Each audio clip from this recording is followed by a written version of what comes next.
கோதுமை அல்வா சாப்பிட்ருக்கோம். பட் அது கோதுமை மாவை வச்சு தான் பண்ணுவோம். இது ஒரிஜினல் கோதுமையை நல்லா ஊற வச்சு அதிலிருந்து கிடைக்கிற பாலை வச்சு இந்த அல்வா பண்ணுவாங்க. இது சாப்பிட்றதுக்கே அவ்வளோ டேஸ்ட்டாக இருக்கும். இது என் ஹஸ்பண்ட் எனக்காக பண்ணி கொடுத்தாரு.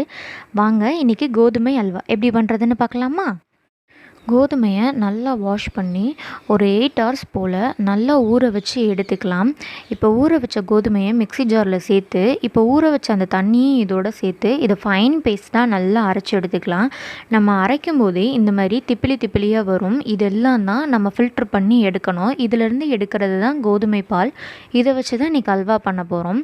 இப்போது ஒரு வடிகட்டியில் இதை சேர்த்து இந்த மாதிரி நல்லா கலந்து கொடுத்தோன்னா பால் தனியாக அந்த சக்கை தனியாக ஃபில்டர் ஆயிரும்.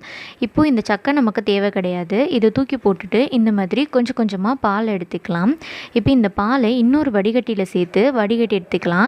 1/2 கிலோ கோதுமைக்கு எனக்கு இந்த பால் ஃபுல்லாக கோதுமை பால் கிடச்சிச்சு.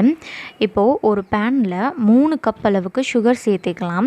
இப்போ சுகர் மெல்ட் ஆகிற வரைக்கும் இதை நல்லா கலந்து கொடுத்துடலாம். கொஞ்சமாக தண்ணி சேர்த்தோன்னா சுகர் சீக்கிரமாகவே மெல்ட் ஆயிரும். இப்போ இந்த அளவுக்கு சுகர் நல்லா மெல்ட் ஆனதுக்கப்புறமா ஒரு கம்பி பதம் வந்திருக்கான்னு செக் பண்ணலாம். ஒரு கம்பி பதம் வந்துருச்சுன்னா நம்ம எடுத்து வச்சுருக்க கோதுமை பாலை இதோடு சேர்த்து நல்லா கட்டிமுட்டி இல்லாமல் கலந்து கொடுத்துக்கலாம். உங்களுக்கு தேவைப்பட்டால் ஸ்டவ்வை ஆஃப் பண்ணிவிட்டு கட்டிமுட்டி இல்லாமல் நல்லா கலந்து கொடுத்துட்டு அப்புறம் ஸ்டவ் ஆன் பண்ணிக்கலாம். ஒரு 5 to 10 மினிட்ஸ்லேயே நம்ம சேர்த்த பால் இந்த அளவுக்கு இறுகி அல்வா கன்சிஸ்டன்சிக்கு வர ஆரம்பிச்சிடும். இப்போ இதை நல்லா கலந்து கொடுத்துக்கலாம். ஃபுட் கலர் ஆப்ஷனல் தான். நீங்கள் விருப்பப்பட்டால் ஃபுட் கலர் சேர்த்துக்கலாம். நான் இன்றைக்கி ஃபுட் கலர் சேர்த்து இதை கைவிடாமல் நல்லா கிளறி கொடுத்துக்கிறேன். இப்போ இந்த அளவுக்கு நல்லா கிளறி கொடுத்ததுக்கப்புறமா அல்வா கன்சிஸ்டன்சிக்கு வர ஆரம்பிச்சிடும். அப்பப்போ நெய் சேர்த்து இதை கைவிடாமல் நல்லா கிளறி கொடுத்துக்கலாம். அல்வாவில் இருந்து நெய் தனியாக பிரியும். அதுதான் கரெக்டான கன்சிஸ்டன்சி. இப்போ இந்த அளவுக்கு வந்ததுக்கப்புறமா நம்ம முந்திரி பருப்பை ஆட் பண்ணி இதை நல்லா ஒரு 5 மினிட்ஸ் கலந்து கொடுத்துக்கலாம். ஒரு 1/2 அன் ஹவர் போல் கைவிடாமல் இதை நல்லா கலந்து கொடுத்தாலே போதும், நம்மளோட அல்வா ரெடி ஆயிரும்.